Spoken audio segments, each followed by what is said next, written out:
Factors which do not influence equilibrium constant, कौन कौन से फैक्टर पे इक्विलिब्रियम कांस्टेंट डिपेंड नहीं करता है। उसमें फर्स्ट आता है कॉन्सेंट्रेशन ऑफ रिएक्टेंट या प्रोडक्ट, कुछ भी रहे स्टार्टिंग में उस पर इक्विलिब्रियम कांस्टेंट डिपेंड नहीं करता है। फर्स्ट फैक्टर है कॉन्सेंट्रेशन ऑफ रिएक्टेंट और प्रोडक्ट, रिएक्टेंट हो, रिएक्टेंट्स करता हूँ और प्रोडक्ट्स, इनका इनिशियली कॉन्सेंट्रेशन कुछ भी हो सकता है, फिर बाद में ये इक्विलिब्रियम कांस्टेंट के अकॉर्डिंग मतलब बैलेंस हो जाएगी। रिएक्शन फॉरवर्ड या बैकवर्ड डायरेक्शन में जाके इसका जो अमाउंट फॉर्म होगा वो इक्विलिब्रियम कांस्टेंट के अकॉर्डिंग मैनेज हो जाएगा या फिर बैलेंस हो जाएगा। ठीक है, आगे आएगा कि कैसे रिएक्शन फॉरवर्ड या बैकवर्ड डायरेक्शन में जाती है, रिएक्शन क्वेश्चन पढ़ेंगे उसमें क्लियर हो जाएगा। ठीक है, तो अपना जो के है ये इस पर डिपेंड नहीं करता है। ठीक है, कॉन्सेंट्रेशन ऑफ रिएक्टेंट या प्रोडक्ट कुछ भी हो इनिशियली उस पे के की वैल्यू या इक्विलिब्रियम कांस्टेंट की वैल्यू डिपेंड नहीं करती है। नेक्स्ट सेकंड इंपॉर्टेंट फैक्टर है इसमें प्रेशर और वॉल्यूम। प्रेशर चेंज करो, चाहे तुम प्रेशर चेंज कर दो, प्रेशर और वॉल्यूम, कंटेनर का वॉल्यूम या प्रेशर चेंज होता है तो इक्विलिब्रियम कांस्टेंट के चेंज नहीं होता है, नो चेंज इन के, इक्विलिब्रियम कांस्टेंट कांस्टेंट ही रहेगा। एंड थर्ड फैक्टर है प्रेजेंस ऑफ कैटलिस्ट। कैटलिस्ट के प्रेजेंस में, presence of catalyst, presence of catalyst, catalyst के प्रेजेंस पे इक्विलिब्रियम कांस्टेंट डिपेंड नहीं करता है। कैटलिस्ट बस इक्विलिब्रियम फास्ट अटेन करने में या फिर स्लो अटेन करने में हेल्प करता है, इससे इक्विलिब्रियम कांस्टेंट की वैल्यू चेंज नहीं होती है। चाहे तुम कॉन्सेंट्रेशन चेंज करो, प्रेशर चेंज करो, वॉल्यूम चेंज करो या फिर कैटलिस्ट ऐड करो, इन सब से इक्विलिब्रियम कांस्टेंट चेंज नहीं होता है। नेक्स्ट फोर्थ इंपॉर्टेंट पॉइंट है addition of inert gases at constant pressure और वॉल्यूम। अगर तुम इनर्ट गैस भी ऐड करते हो फिर भी इक्विलिब्रियम कांस्टेंट चेंज नहीं होगा। Addition of inert gas at constant pressure और volume, at constant pressure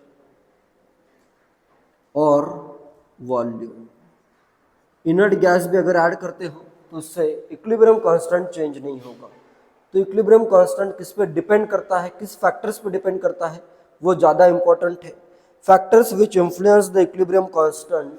next अपने पास factors which influence the equilibrium constant, ये इंपॉर्टेंट है। Factors which influence the equilibrium constant,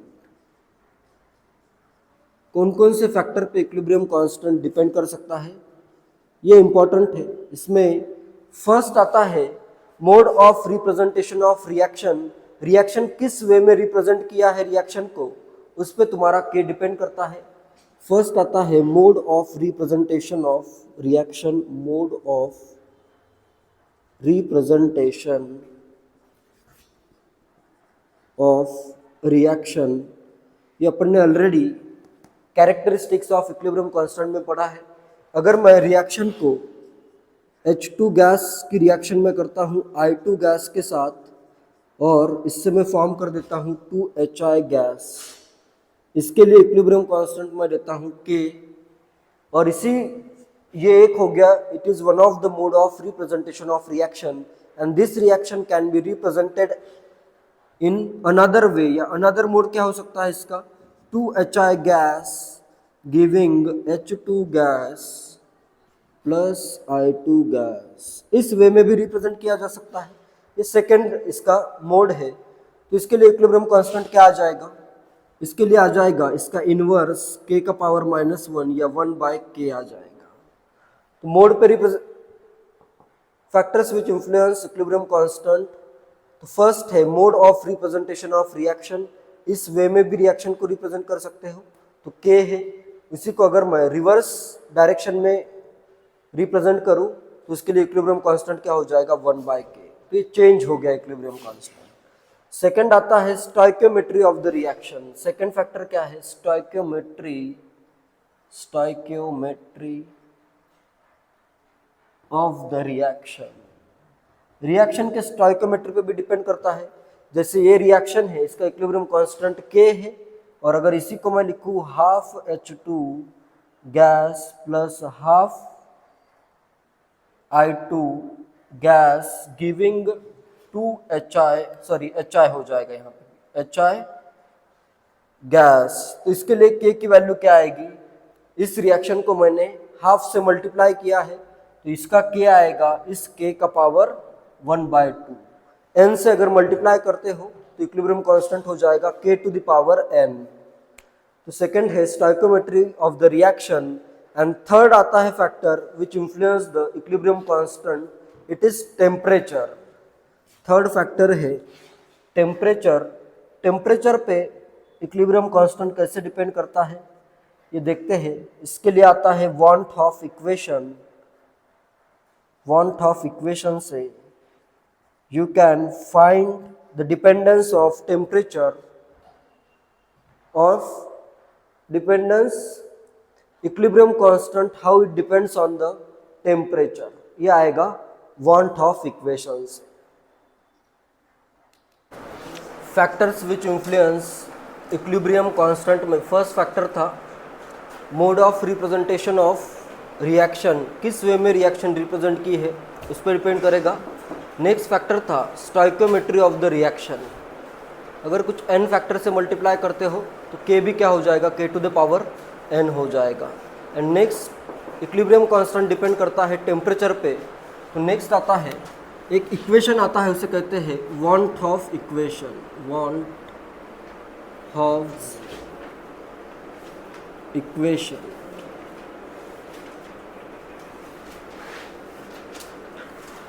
want Hoff equation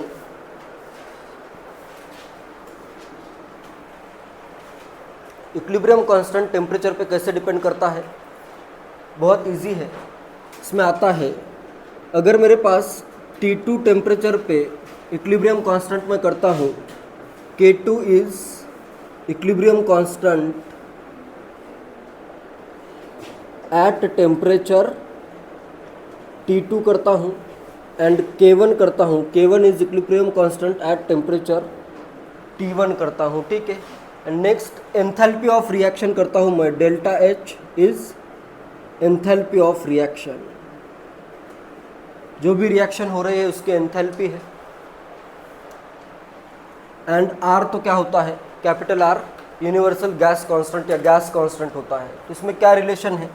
बहुत simple relation है। इधर आता है relation ln K2 by K1 is equal to delta H by R, और इधर 1/T1 माइनस 1/T2। या फिर अगर लॉग लेते हो तो इधर आ जाएगा ln को अगर मैं लॉग में कन्वर्ट करूँ तो इधर फैक्टर क्या आता है? 2.303 आता है। तो इसको मैं लिख सकता हूँ log of K2 by K1 is equal to delta H by 2.303 R 1/T1 minus 1/T2। Simple relation है, फाइंड कर सकते हो अगर तुम्हें दोनों टेम्परेचर पता है और डेल्टा H ऑफ रिएक्शन पता है और एक इक्विलिब्रियम कांस्टेंट है तो सेकंड फाइंड कर सकते हो। बस इक्वेशन में पुट करना है, आंसर आ जाएगा। तो ये है अपना वांट ऑफ इक्वेशन। इसमें देखो यूनिट सही से पुट करो। डेल्टा H का यूनिट और R का यूनिट क्या होना चाहिए? सेम होना चाहिए, क्योंकि लॉग एक वैल्यू आएगी, लॉग में कुछ भी है ये तो वैल्यू होगी, इसका कोई यूनिट नहीं होगा। तो इनका यूनिट क्या होना चाहिए? कैंसिल आउट होना चाहिए डेल्टा H और R का। टेम्परेचर के साथ RT के साथ जो यूनिट रहेगा, टेम्परेचर का तो क्या यूनिट रहेगा? केल्विन ही रहेगा, ठीक है। तो यहाँ पे डेल्टा H और R का यूनिट सिमिलर होना चाहिए, ठीक है। जैसे ये कैलोरी में है तो ये भी कैलोरी में होना चाहिए, ये जूल में है तो ये भी जूल में होना चाहिए।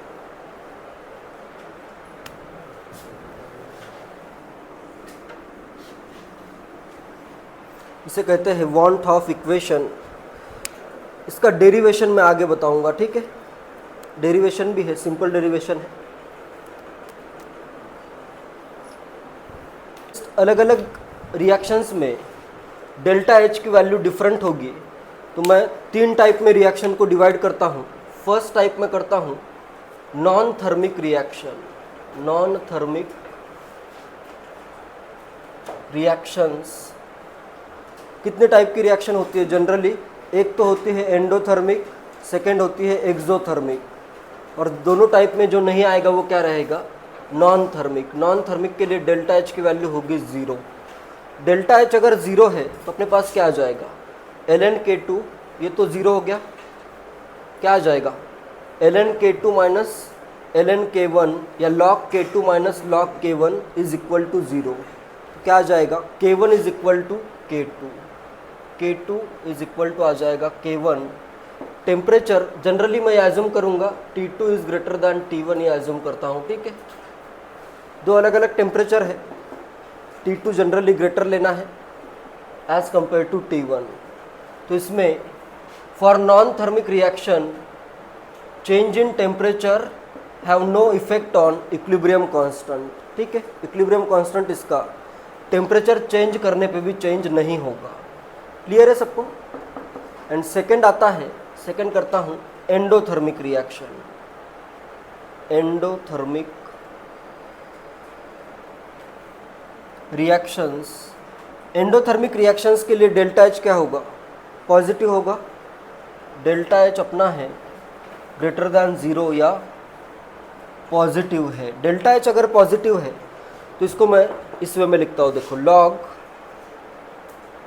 k2 minus log k1 is equal to, इधर मैं कर देता हूँ delta H by 2.3 R T2 minus T1 divided by T1 T2 लिख सकता हूँ ऐसे। Temperature T2 is greater than T1, temperature मैं इंक्रीज कर रहा हूँ, ठीक है। इनिशियली टेम्परेचर T1 लेता हूँ, फाइनल टेम्परेचर इसका मैं लेता हूँ T2। टेम्परेचर अगर मैं इंक्रीज करूँ तो यहाँ पे वैल्यू क्या आएगी? पॉजिटिव आएगी। डेल्टा एच भी पॉजिटिव और ये भी पॉजिटिव, तो क्या आ जाएगा? log k2 is greater then log k1 या simply k2 is greater then k1 आ जाएगा, where T2 is greater than T1। तो क्या हो रहा है? एंडोथर्मिक रिएक्शन का टेम्परेचर अगर इंक्रीज होता है तो इसका इक्विलिब्रियम कांस्टेंट भी क्या हो जाएगा? इंक्रीज होगा। On increasing temperature equilibrium constant for endothermic reaction also increases. Clear है सेकंड? एंड थर्ड टाइप में करता हूँ। थर्ड टाइप क्या होगा? अभी थर्ड के लिए तुम इजीली गेस कर सकते हो, एक्सोथर्मिक होगा। थर्ड है अपने पास एक्सोथर्मिक। एक्सोथर्मिक रिएक्शंस के लिए क्या आ जाएगा इधर? अभी डेल्टा एच क्या होगा? निगेटिव होगा। Delta H is negative. Delta H अगर निगेटिव है तो यहाँ पे क्या आएगा? अभी यही इक्वेशन यूज करता हूँ। फॉर ग्रेटर टेम्परेचर T2 यहाँ पे ज़्यादा है तो ये तो वैल्यू पॉजिटिव आएगी, ये वैल्यू निगेटिव है, तो negative into positive overall value क्या आ जाएगी? निगेटिव आएगी।